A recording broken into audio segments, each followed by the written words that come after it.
After Chelsea's second and final game of pre-season, winning 4-1 against AC Milan, with 3 weeks left in the transfer window, Chelsea remained active.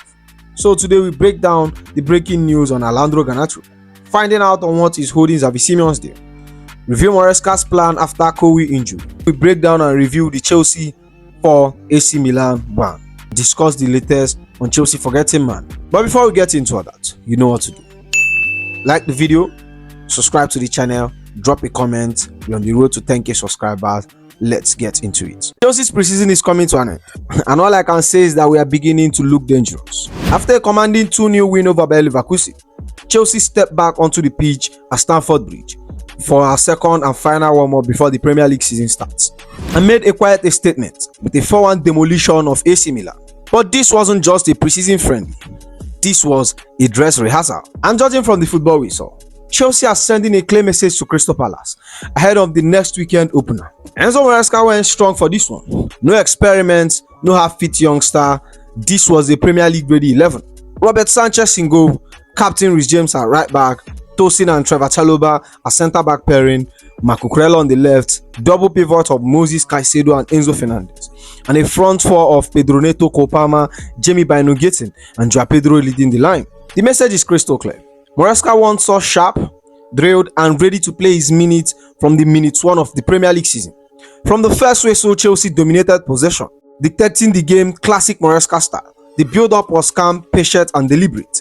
Recycled the ball between Tosin and Chalobah, drawing AC Milan press before slicing through the midfield with a vertical pass. And then came the breakthrough. In the 5th minute, Captain Reece James stepped up for a free kick just outside the box, whipped it in with pace, and it clipped on Kobios. Officially an on goal, maybe. The week here, not at all. 1-0 Stamford Bridge is buzzing. The second goal came from a pure number 9 play. In the 8th minute, a whipped cross, and Joao Pedro rose like a skyscraper to meet it. Bullet header back at the net. 2-0 Chelsea up. And just when AC Milan thought it couldn't get any worse, it did. In the 19th minute, Andres Kobios went into a reckless challenge on Joao Pedro. No hesitation from the ref, straight red. Milan down to 10 men. From that moment on, it wasn't a game, it was our playground. The spaces opened up, our passing lane became clearer, and we were hunting for more goals. And let's take a second and talk about Joao Pedro, because wow, this guy is showing us why the over £50 million we spent on him is starting to look like a daylight robbery. 5 goals in 5 appearances. That's not luck, that's quality. Against Milan, he dropped a masterclass performance. 7.7 rating, 1 goal, 1 shot on target, 23 touches. Looked dangerous every single time he was on the ball. The movement, the link-up play, the composure, you can see it in his body language. He knows he's the main man up top now. And honestly, we can already say it. Joao Pedro has cemented his place as our starting striker. Speaking of new signing, we finally saw Jamie Bino Gittin make his first ever start in Chelsea Blue. And honestly, I'm wowed. From the first whistle, you could see the confidence in his game. He wasn't hiding, he wasn't playing safe. Every time he got on the ball on that left front, his first instinct was to face his man up, drop the shoulder and go. He finished with a 7.1 rating, 32 touches, 1 key pass, 2 crosses, 1 big chance created. And it's not just the numbers, it's the fear factor he brings. When he's running at defenders, you can see the energy in the stadium shift. Defenders start backpedaling, the crowd gets on their feet, and you just know something is about to happen. And honestly, watching him today makes selling on Madueke look like an absolute masterstroke. Gittin is a pure 1v1 demon, explosive in pace, close control, and then the bravery to take on the man again and again. This is the kind of winger we have been missing. Unpredictable, aggressive, and relentless. But speaking of masterstroke, ladies and gentlemen, let's talk about Leon Delap. He came on for Joao Pedro in the second half, and in 31 minutes, he showed exactly why Maresca wanted him at Chelsea. The numbers tell you part of the story. 8.0 rating, 2 shot on target, 4 touch in the box, but it's the way he played that stood out. The moment he came onto the pitch, he was aggressive, constantly making runs in behind, bullying defenders and putting himself in position to score. First, Exova wins a penalty, and he calmly converts it. No nerve, just confidence. Then from open play, he's in the right place at the right time, scoring again, making it 4-1. This wasn't just a good cameo. This was another man of the match level performance in preseason. And when you have got striker coming off the bench, delivering that kind of threat, you know you have got serious squad depth. Leon Delap is proving to us that if Joao Pedro ever needs a rest, we are not losing quality up front. In fact, we might be gaining a different kind of danger entirely. And what about a certain Brazilian Wonderkid? Estova came on for Kopama in the second half, and for a player who is still a teenager, still settling into English football, he played with the swagger of someone who has been here for years, dropping a 7.0 performance. 1 shot on target, 21 touches, 2 key passes. From the moment he stepped on the pitch, you could see why the hype is real. Every touch was positive. Every pass had a purpose. He was constantly scanning the pitch, looking for those little gaps to exploit. What's scary is that he's not just quick, he's intelligent.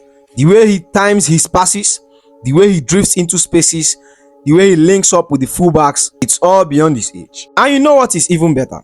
He doesn't shy away from responsibilities. He's happy to get on the ball, try something risky, make things happen. This wasn't just a decent cameo. It was another reminder that once this kid fully settles, he could be an absolute nightmare for Premier League defense. If this is what Xavi is giving us in preseason minutes, imagine him in a full reading with 90 minutes to work his magic. And then there's Dario Isugu. 18 minutes, that's all he had. And in those 18 minutes, he gave us a glimpse of something special. 7.0 rating, 18 touches, 100% pass accuracy, 1 shot on target. And when I tell you, I couldn't tell the difference between him and Caicedo, I'm not exaggerating. The way he positioned himself, the way he received under pressure, the way he recycled possession, it was so clean, so assured. Isugu just looked like he belonged. No panic, no rush, just composure.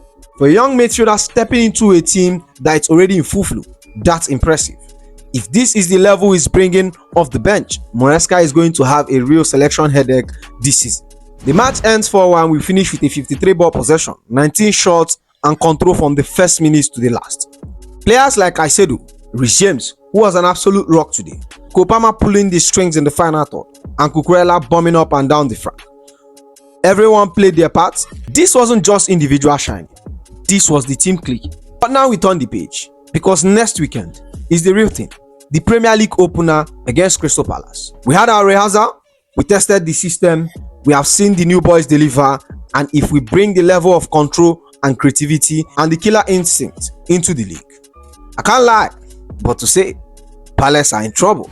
But now, let's move on to the Chelsea latest transfer news. Our defensive situation just got very real. Enzo Maresca came out and said it himself. It's a priority for me to get a new centre-back. We will see if we go for it. That's from Fabrizio Romano. And literally, after making that statement to the media, Maresca was seen in deep conversation with Paul Winstanley and Lawrence Stewart. That's according to Nizar Cancela. For us Chelsea fans, that only means one thing. Something is cooking. Now with Levi Colwill confirmed to be out with an ACL, we are suddenly shot at the back.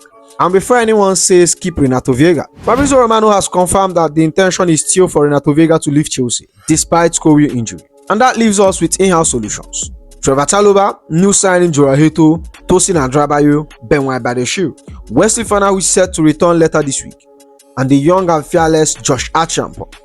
And let's give Josh Archampong his flowers. Against Bayern Munich, paired alongside Trevor Chalobah, he dropped a performance beyond his years. 76 minutes played, 1 tackle, 1 interception, dribbled past 0 times, is 7.0 rating on one of the toughest preseason tests you can get. It wasn't flashy, it wasn't headline grabbing, but it was calm, composed and confident. Exactly what you want from a centre-back stepping into a huge gap. But here is where it gets interesting.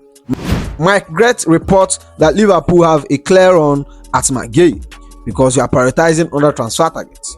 And that's despite the fact that Gahey is an academy product who could fit the profile and knows the club inside out. Then there is the Araujo story.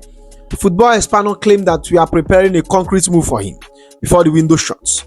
But no top sources has confirmed it. No Fabrizio, no David Ornstein, no Matlock. For now, it's one to watch, but we can't call it concrete just yet. So the question for us is this: do we trust the in-house solution? We have got Fofana returning, Chalobah, Tosin, Badeshu, Hato, a youngster in Josh Archampong who just proved he can step in. Or should we push for a mannequin signing before the deadline day? Because Maresca has made it clear, it's a priority for me to get a new centre-back.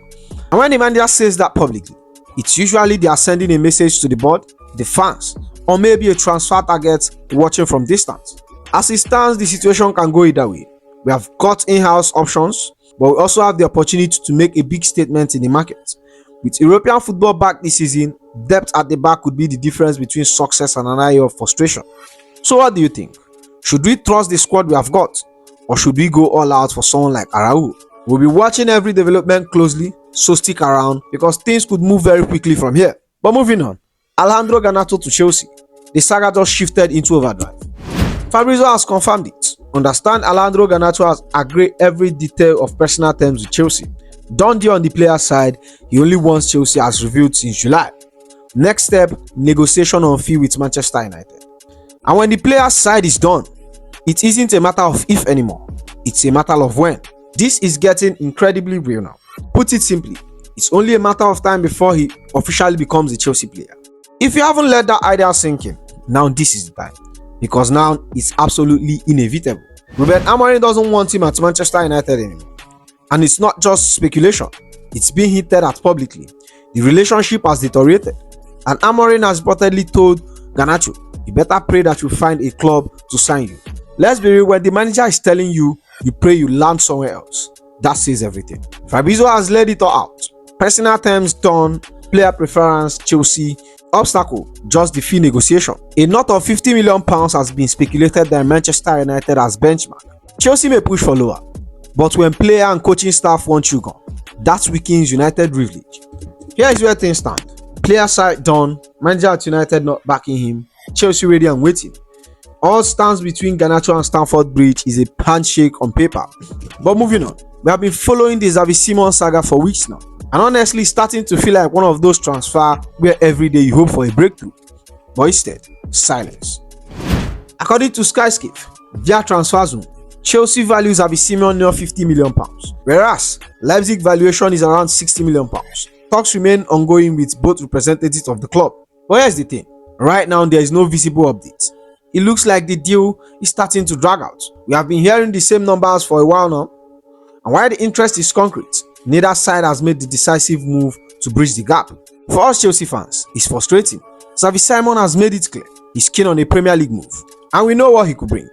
Creativity between the line, energy in the press, and that ability to change a game with one pass. But for now, it feels like a waiting game. Leipzig are in no rush, and Chelsea don't want to overpay. And until one of the club bends on the valuation, it's all about patience. From our perspective, we just hope we don't see another big transfer target slip away, because the gap couldn't be closed. Xavi Simons in blue is something we all can picture, but for now, it's still in the negotiation stage, and the clock is ticking. But now moving on to Chelsea forgotten man, David Fofana. Here is the latest. According to Lekki, Nice are negotiating for David Fofana, and Tolasu are also interested. Chelsea for their part is demanding a one-off transfer. Both Nice and Tolasu are scrambling to find a financial solution, while Nice has instead floated the idea of a loan with an obligation to buy. Let's rewind a little. Chelsea tried to move Fofana last summer. A loan to AEK Athens with a 20 million option was set, but the deal collapsed at the final hurdle due to paperwork issue. We barely noticed as he was off again, this time to Gotsap in Turkey, on loan with the same 20 million option, plus a recall clause in January. But things got murky and Chelsea recalled Fofana in January, and not for a fresh start, but because of a serious knee injury that is expected to keep him sidelined until next season. Why does this matter for us? Because Fofana isn't just another player offloaded into oblivion. He's still under contract until 2029. He's young, raw, and still full of potential. And while his journey has been bumpy, loans in Germany, England, Turkey, he's not done yet. Now suddenly Nice and Tolusu are knocking. And that tells you something. There is still a market. There is still a belief on what he can offer. A permanent transfer is Chelsea's position. Sure, if a loan with an obligation is the bridge to finally take him to somewhere he can flourish, maybe that's the smart play. But here is how things stand. Nice are pushing hard and Tolosu are sniffing around. Chelsea are holding fame on one-off transfer, but open to a structured solution. Fofana himself is ours contractually, at least, but the longer he stays stuck on the sideline, the more complicated the future becomes for us. We need clarity, and now. Alright, there's the video. Make sure you like, comment, and subscribe. As always, I'll see you in the next one. Igobi.